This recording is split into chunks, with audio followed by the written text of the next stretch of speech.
ओम गणेश। जय श्री कृष्ण। वीडियो शुरू करूँ उससे पहले आप सभी को कृष्ण जन्मोत्सव की, जन्माष्टमी की बहुत बहुत शुभकामनाएं।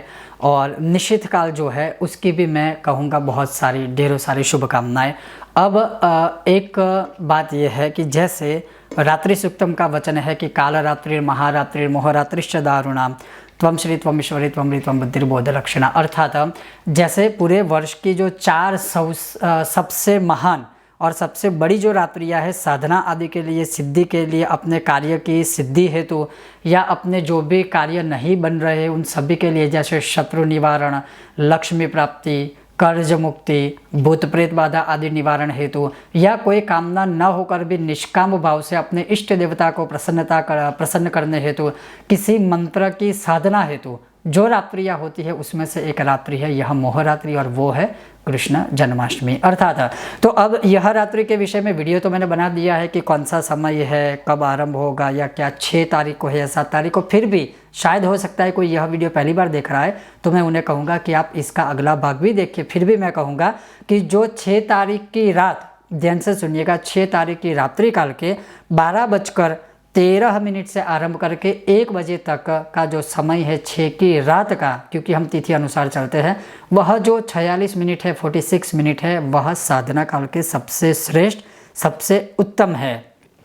अप्रोक्सीमेटली मैं 46 मिनट बोल रहा हूँ, अर्थात 46 मिनट। आप चाहो तो अधिक समय भी कर सकते हो, उसमें कोई भक्ति अधिक करने से कोई दोष नहीं लगता है। लेकिन यह जो मूल समय है, यह मूल समय सिद्धि हेतु, साधना हेतु, सकाम कोई साधना है उसके लिए, मनोकामना पूर्ति हेतु सबसे सर्वोत्तम यह समय रहेगा कृष्ण जन्माष्टमी का।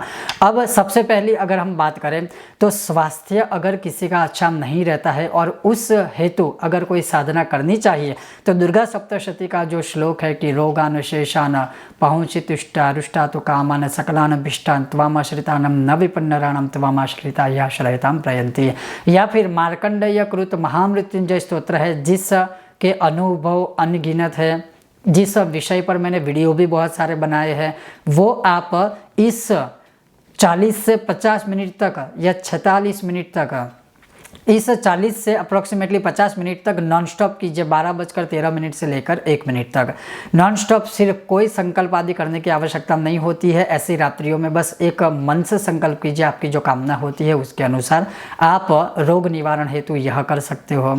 दूसरा, शत्रु बाधा निवारण हेतु जैसे बगलामुखी माला मंत्र है, इसके 108 पाठ। संभव नहीं है कि इतने कम समय में हो पाए, लेकिन जितने हो सके उतने आप पाठ कीजिए।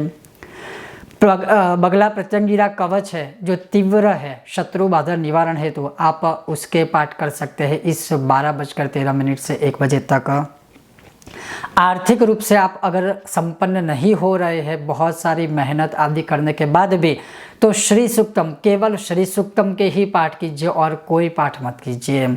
अगर आप चाहो कि आपकी रुचि कनकधारा स्तोत्र में है जो आकस्मिक बहुत सारा धन देता है, तो सिर्फ कनकधारा स्तोत्र के ही पाठ कीजिए।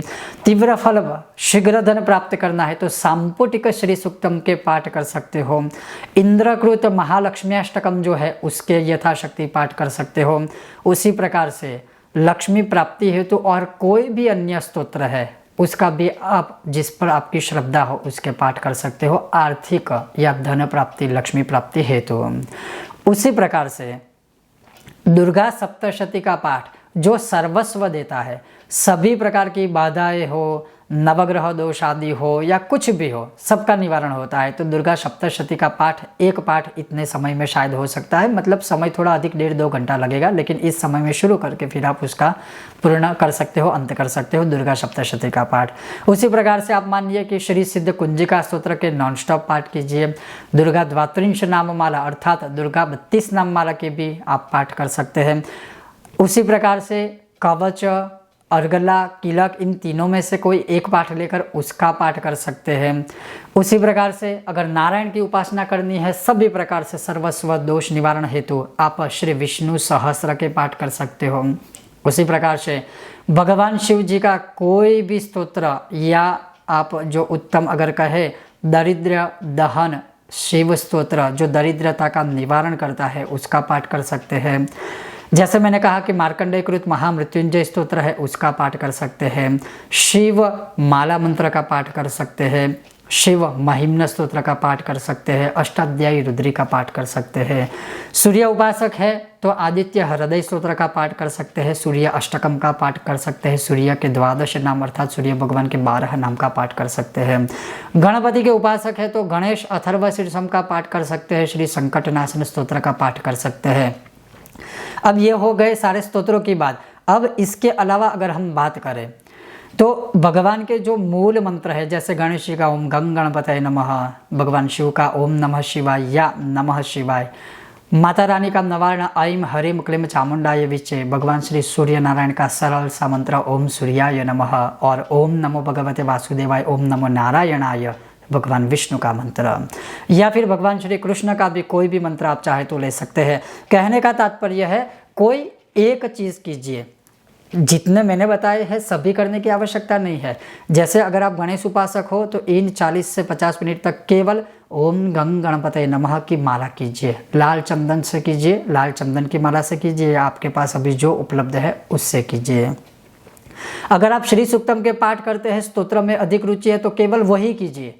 मतलब बहुत सारी चीज़ें इकट्ठा करने की ज़रूरत नहीं है। आपकी जो श्रद्धा है, आपके जो इष्ट देवता है या इष्ट देवी है या कुल देवता है या कुल देवी है, या फिर आपके गुरु ने आपको जो मंत्र पहले से दिया हुआ है, उसी मंत्र को इसी समय में आप जपते रहिए पूर्ण श्रद्धा से। क्योंकि अगर गुरु ने आपको मंत्र दिया है, गुरु ने अगर आपको कोई दीक्षा दी है, तो उससे महान मंत्र और कोई हो नहीं सकता है। और गुरु मंत्र का त्याग करके दूसरे मंत्र को नया लेना वो किसी भी प्रकार से उचित नहीं होता है। जो आप कामना के अनुसार करना चाहते हो उसी प्रकार से मंत्र या स्तोत्र का पाठ कर सकते हो।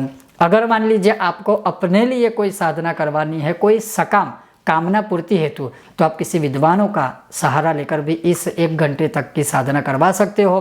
कहने का मेरा तात्पर्य यही है कि यह जो जन्माष्टमी की मोह रात्रि है, रात्रि के 12:13 से 1 बजे तक, करीब करीब 46 मिनट तक या 47 मिनट तक, या ये पकड़ के चलिए 40 से 50 मिनट तक का जो समय है, साधना काल के लिए सर्वोत्तम माना गया, इसमें कोई संदेह नहीं है।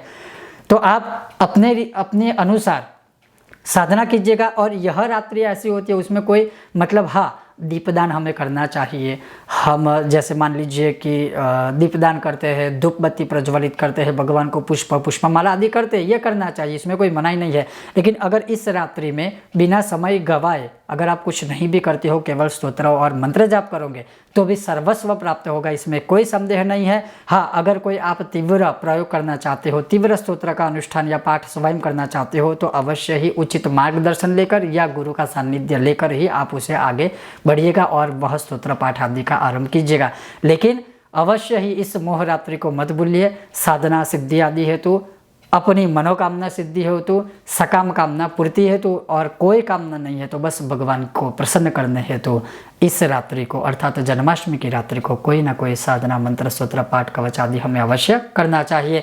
ये था आज का विषय और वीडियो। आपको यह विषय वीडियो कैसा लगा अवश्य बताइएगा, और अगर आपको यह विषय वीडियो पसंद आया हो तो लाइक कीजिएगा, शेयर कीजिएगा, चैनल पर नए हो सब्सक्राइब करके घंटी का आइकन अवश्य दबाएगा। बहुत जल्द मिलते हैं नए विषय और वीडियो के साथ। ओम गणेश हर हर महादेव। सभी को जय श्री कृष्ण और कृष्ण जन्मोत्सव की बहुत बहुत शुभकामनाएं।